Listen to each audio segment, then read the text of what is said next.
Mark, welcome to Talks, a space for listening carefully and with intent. You were diagnosed with HIV at 17 at a time when Britain was saturated with stigma, racial tension, and Section 28, the 1988 law that prohibited local authorities and schools from promoting homosexuality, effectively silencing queer lives in public institutions. It was a period of institutional hostility towards Black and queer communities. Instead of retreating, you organized, you built, you challenged the state. I'm interested in how personal rupture becomes political architecture, how survival becomes system change. So let's begin where everything shifted. You've spoken about receiving your HIV diagnosis at 17. What do you remember most vividly about that moment? And what did it teach you about power, shame, and who gets to be protected? Well, hiya. It is so lovely to spend this time with you and kind of have this conversation, to do some reflection and just share. So, thinking back about my diagnosis, so it will be 40 years this November, which sometimes just blows my mind that I'm even still here. And there are several reflections that I have. I was a young man about to embark on my life, really, about to study, go to university. I had all these great plans, and I was also just embarking on my queer life as well. So just discovering myself. So in some ways, it was the rug being pulled out from underneath me. I often describe it being a little bit dramatic, that the curtain came down on my old life.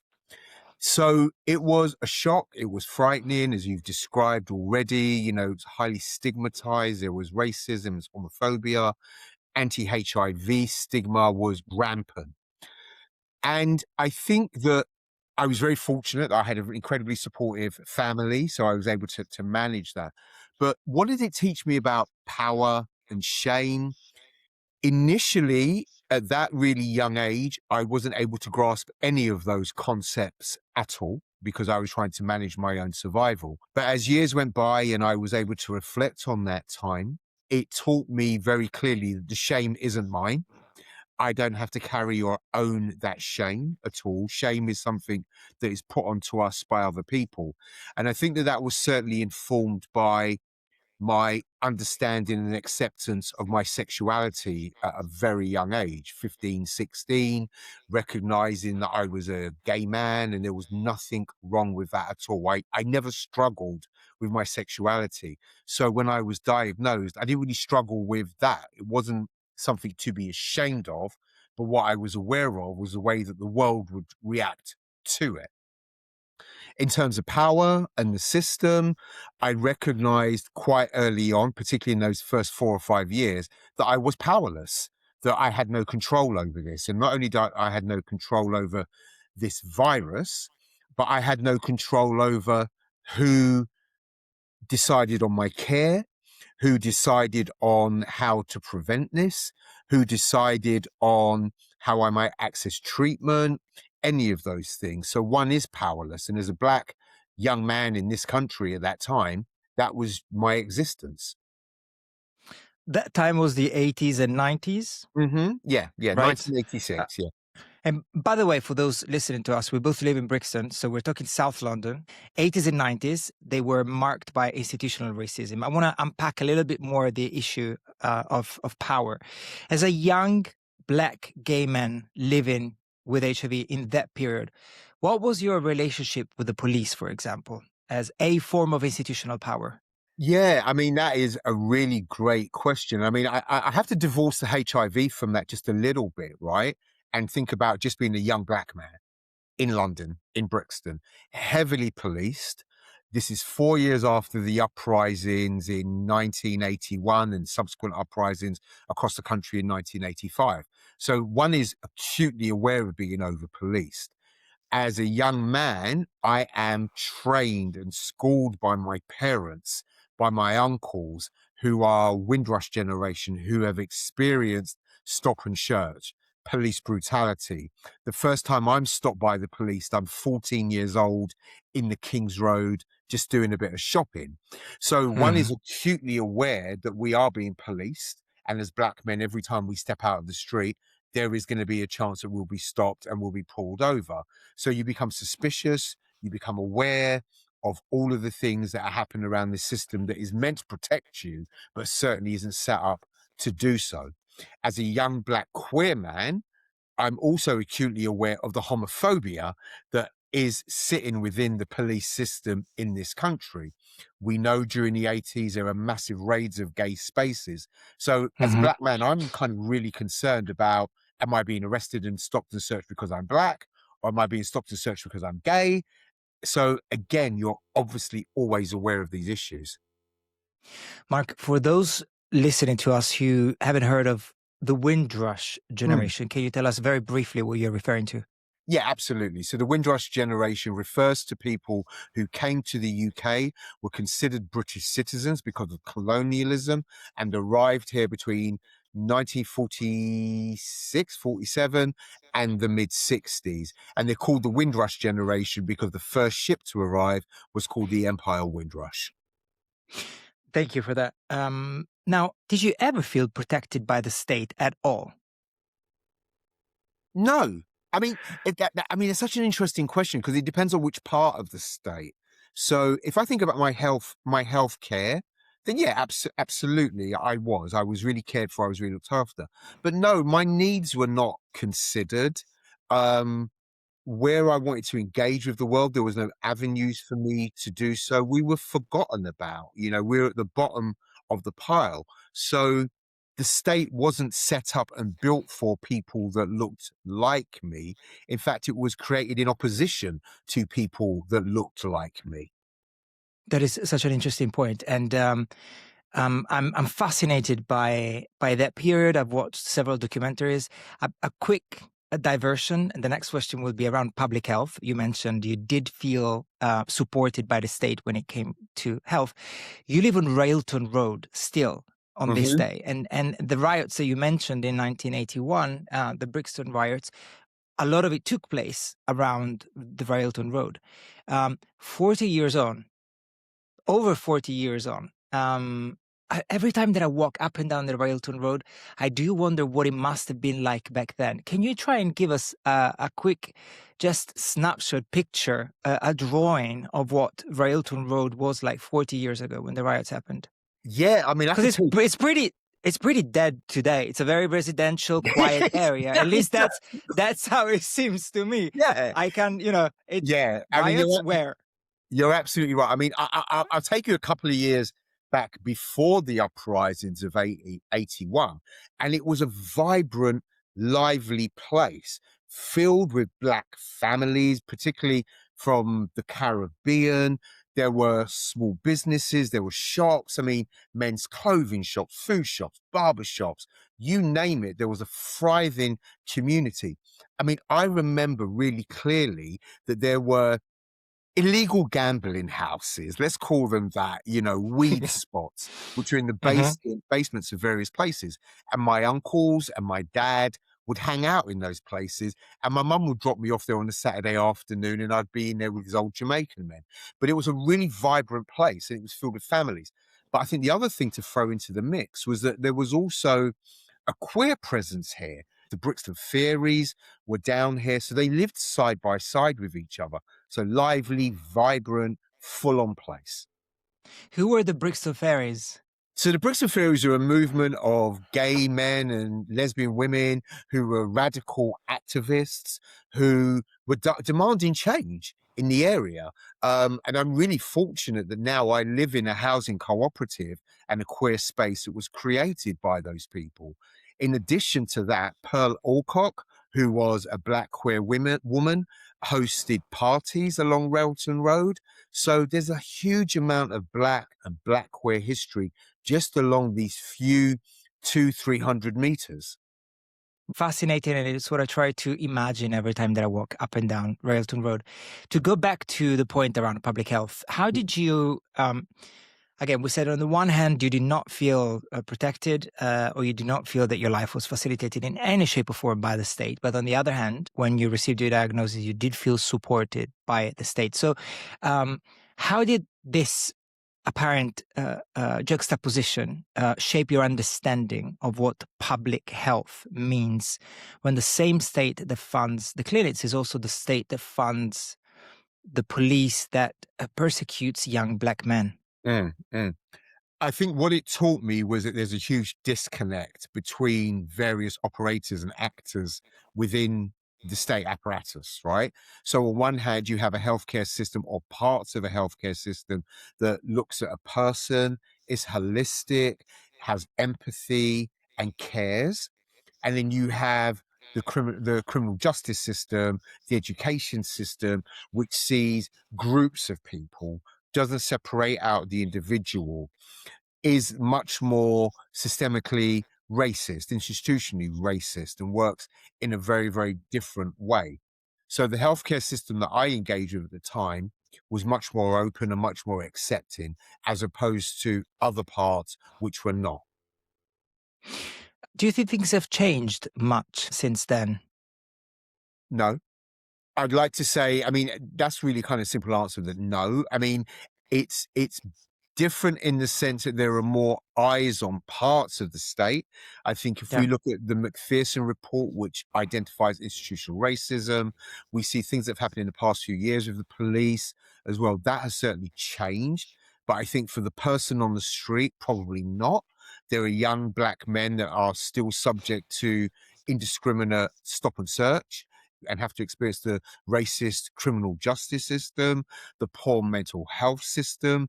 So in many ways, we've come 3 steps forward, but taken 2 steps back. It is pretty stunning to me, by the way, how today's stop and search is still so often talked about as a public safety measure, with a lot of politicians continuing to argue that it should be further enhanced. It seems like such a tested way of racially profiling people. There's obviously something inherently wrong Yeah, with it, and yet it is still used and argued upon as a valuable mean of protecting communities. yeah, yeah. And I think the thing is that, that's a really good point. But I think that if we strip it down to its core, when we look at stop and search, we'd see the disproportionate numbers of young black men and women who were stopped and subjected to it. And our politicians and our police don't pause and go, well, actually, there's something wrong with that. That tells you that it's inherently racist, and they don't care about that. That's not Yeah. the issue here. So why would they change it? We don't care about your feelings of people as people of color. We want to kind of drive down knife crime. Yeah, absolutely. Now, something that fascinates me about you, as it does when it comes to activism in general, is that you receive your diagnosis. Most people nowadays would survive, few would organize. What moved you from managing your diagnosis to actively reshaping the landscape for Black gay men in Britain, really? I never thought I was going to be an activist. It's not so. It wasn't like a career choice. and, and activism and activist is a label that people put on you, which you then kind of accept. I think there were 2 things which informed me and pushed me forward. I think number one was my own need. So I would go into spaces for my support, and I would be the only black person there, the only black gay man, the only young black gay man in those spaces. So I thought, well, what happens to other people that are like me? So I felt lonely and isolated in those places. Then I also started to look at the prevention landscape, seeing images, posters, pictures, and never saw anybody that looked like me or spoke in a way that I spoke. So just simple language so about the culturally appropriateness of Mhm. HIV and sexual health prevention messaging. So that was one, there was a need.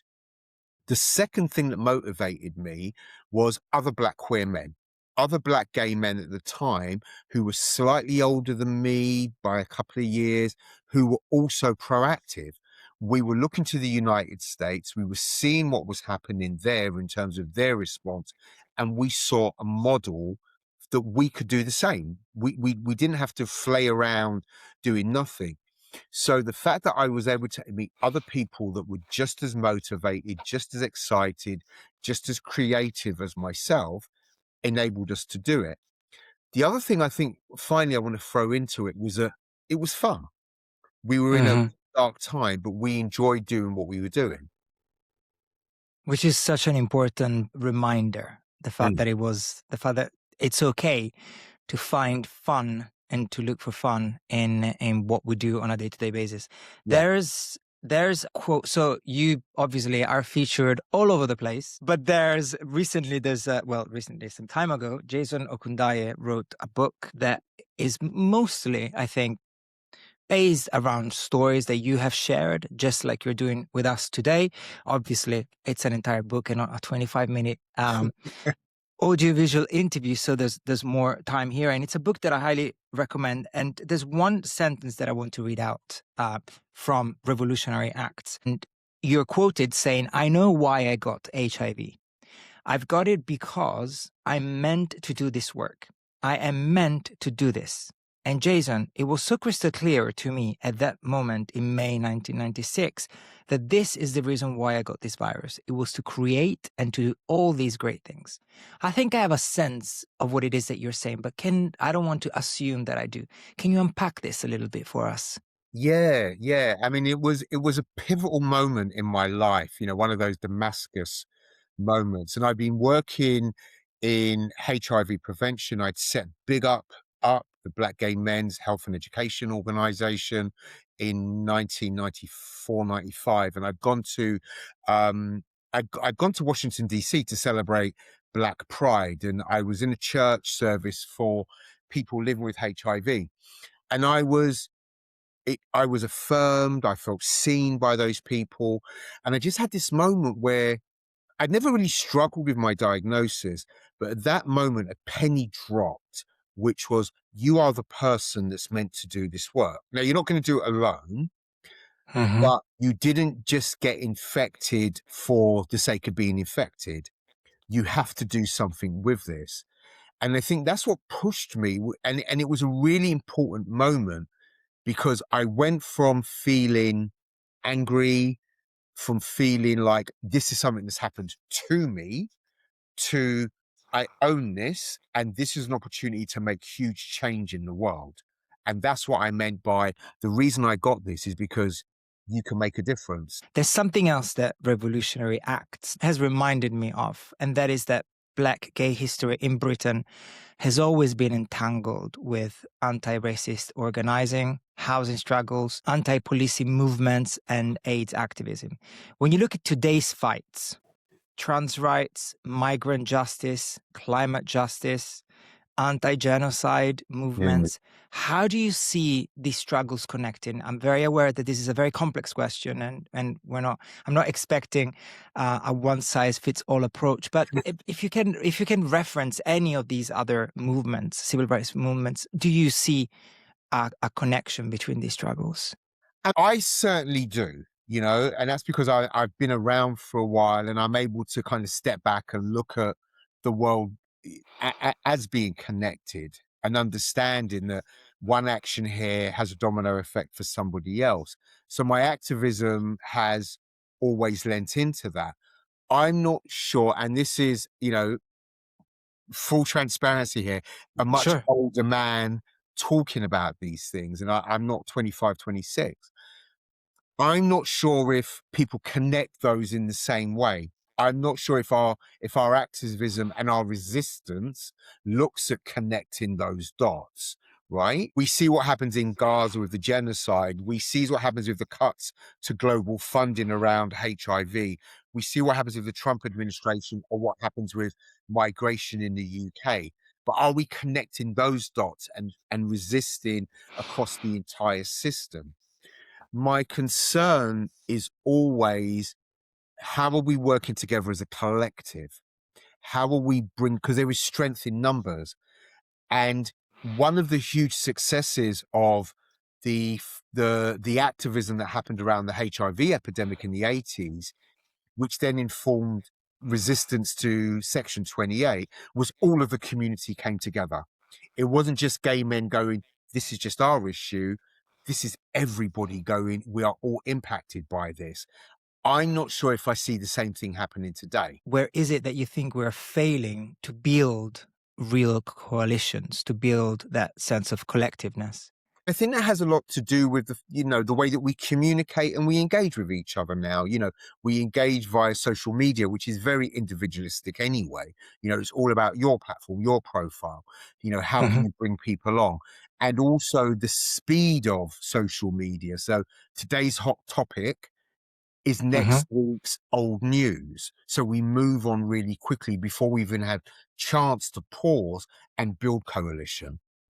Have you seen the advent, or have you experienced rather the advent of social media as a clear watermark when it comes to activism and how activism is conducted and shaped and engineered? Yeah, I mean, I think so. I think what's a really interesting example is the fight for PrEP access back in 2018, 2019. And I think that was that was one of those moments where it was slightly old school, slightly new school. So there Hmm. was community grassroots on the ground activism, but also utilizing social media to build those coalitions, to build that evidence, to build a collective. I'm not sure if it would work the same way in 2026. Would we be able to build up that groundswell of people to fight for PrEP access in the UK in particular? So I think there is a little bit of before and after. Absolutely. You just talked about PrEP. I do have my next question is around PrEP. We now have PrEP, we have access to PrEP, yet stigma persists. What worries you about how younger generations understand or forget the political history of HIV? It really worries me, because it's so important.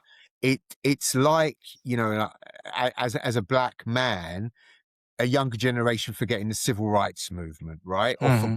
forgetting how we got to where we are today. And I think that one, we don't want to reinvent the wheel. That's number Yeah. one. Number two, I think it's so important for us to know our history and where we've come from, because that gives us a strength. It gives us resilience to know that we stand on, that often used phrase, we stand on the shoulders of giants. But I also understand there is a disconnect. The way people consume media or learn history is very different to the way that we did 10 years ago. So I'm not mad at a younger generation for not engaging with it. But I always say to people, read, dig deeper. Yes. You see a comment online, go and look at the source, look at the thought, the think pieces behind it. It's a struggle because on a daily basis, I speak to people who mention something, some piece of news that they've seen, and I ask them, "Oh, where is it that you've seen it?"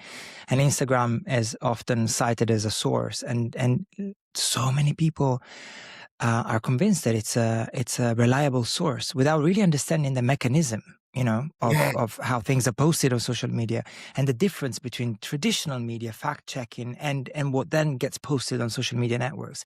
It just has blurred. Sometimes I worry to a point of no return. yeah. And And I agree with you. I mean, I have conversations with younger people about just like, reading The Guardian or watching yeah, BBC News. And bless them, trust has been so eroded in those institutions that they're like, no, I'm better off going to Insta or TikTok to get my news. And no matter how much you say things like, it's been fact checked, this journalist has spent years at university, for yeah, of them, they're course. like, that's even worse. Yeah. Yeah. To me, it's so blatant that social media is about entertainment. And yes, news can feature in that because news can be entertaining as well. This point about culture and education, Mhm. I think is important. And it's probably the one that we could wrap our conversation on. Looking 20 to 30 years ahead, black queer kids growing up now, what kind of world do you think they are inheriting from a cultural perspective? I think from a cultural perspective, quite a rich world they're going to inherit. You know, black folk and black queer folk and racial minorities communities are always reinventing. We're always creating, the cool stuff, right? So Yes. I'm always hopeful that we'll be good. You know, as Kendrick says, we're gonna be all right.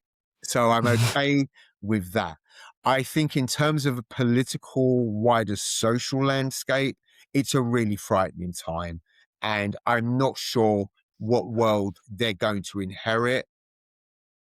It's going to be really, really frightening. And we've seen the pace of change just in the past 10 years. The world we live in now is not a world I would have imagined 10 years ago. So I'm really worried about what it looks like in 10 years from now. Whatever happens in the next 3 or 4 years, going further left or further right, we're going to have to rebuild the damage that has been done recently. So it's going to be strap up your Timberlands, get ready, because there is a fight ahead if we want to retain who we are. You mentioned the last 10 years. I mean, even just the last 10 days, it seems like the world is a completely it's a completely different place. And we know that we, to use a generalistic term, but we've put in place leaders that are malignant narcissists. And by definition, therefore, their actions will be completely unpredictable in a way. And it's definitely a scary word. One quick point about the HIV struggle. You mentioned PrEP, and thank you for all the work that you did. I remember when I was trying to get PrEP, and it was available through the NHS in Scotland, but it wasn't in England. I used to think it makes no sense. It's the same country, and yes, there's a lot to be said about, again, the public health system here. But thank you for everything that you did. It's now accessible to people at least living in this country, in the UK. What's the next milestone? What's the next achievement that you're fighting towards? I think there are a couple of things. I mean, PrEP is accessible, but it's not accessible to everybody. I mean, whilst it's available to everybody, there are still gaps in access. So I think that in terms of HIV prevention, it is definitely trying to ensure that anybody who wants PrEP can get it and knows that they can benefit from it. I think we really need to overcome that. I think the second thing for me is ensuring around the HIV conversation that it doesn't go off the boil, that we're making great strides in this country, but globally we're not. And with the cuts to USAID, to PEPFAR, we don't live in isolation in this country. And particularly for people of color who are disproportionately impacted by HIV and Black queer men, I worry that we are starting to see some of the successes that we've achieved be pulled back. So I think it's less about what is new and more about how do we maintain and keep what we've already got. What's your advice when it comes to what every single one of us can do to maintain what we've already got? Keep up the fight. I mean, I know that sounds kind of really simple and throwaway, but we cannot afford to take our eye off the ball. This is what our opposition want us to do. They want us to sit back and allow the madness that is taken place to be normalized. And our silence allows it to be normalized, you know? We have to be prepared for the fight. I think there's some really good stuff that we need to look back at history. What have we done in the past and what has worked? And let's keep ramping that up. But let's not take our foot off the gas or the eye off the ball, because they're coming for us. And if the minute we're complacent or sleepy, that's when we lose all the hard-fought rights that we've got. So let's keep up the fight. Let's keep it up. Thank you, Marc. A quick closing reflection from me. Your story makes it rather difficult to separate HIV from race, policing, class, and state power. The question to me isn't therefore whether history connects, because it always does, but the question is whether we're willing to see these connections, act on them, and therefore keep up the fight. Marc, thank you. Thank you. It's been a pleasure.